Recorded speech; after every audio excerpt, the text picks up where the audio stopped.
प्रजातांत्रिक देश का शायद अंतिम चुनाव।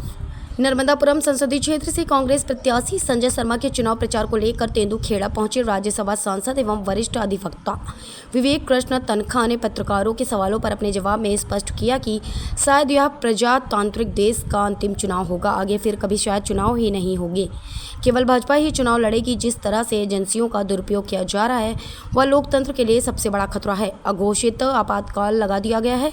पहले यही पक्ष जेल में था। अच्छे लोकतंत्र के लिए मजबूत विपक्ष जरूरी है।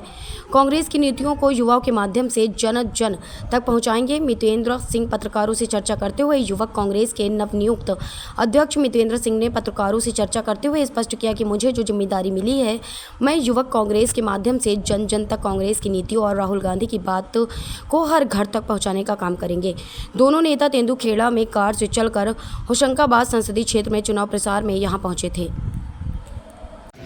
संवैधानिक हमारी जांच एजेंसियां हैं, इनका जो दुरुपयोग किया जा रहा है उसको लेकर आप क्या कहेंगे? मैंने अभी यही बोला कि ये इस देश का प्रजातांत्रिक देश का शायद ये अंतिम चुनाव है। इसके बाद जो चुनाव होगा शायद वो बीजेपी का ही होगा अकेला, क्योंकि विपक्ष तो रहेगा ही नहीं। न विपक्ष के खाते आप सीज कर लो, उनका पैसा उठा लो, उन पे टैक्स करोड़ों का डाल दो, उनके लीडरों को जेल में बंद कर दो, मीडिया को अपने कब्जे में कर लो, लोगों को डरा दो, एक भय का वातावरण बना दो। आपको याद है आपातकाल में क्या हुआ था? आपातकाल में जब खत्म हुई यही पूरा विपक्ष जेल में था।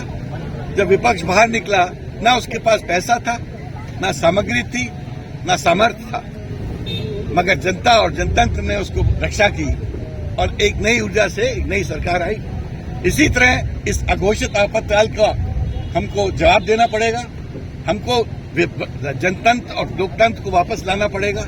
और आप नहीं लाओगे तो शायद आपके बच्चे आपसे पूछेंगे आगे चल के कि पिताजी माताजी जब आपको वक्त था इस देश को बचाने का तो आप उस वक्त देश के लिए क्या कर रहे थे?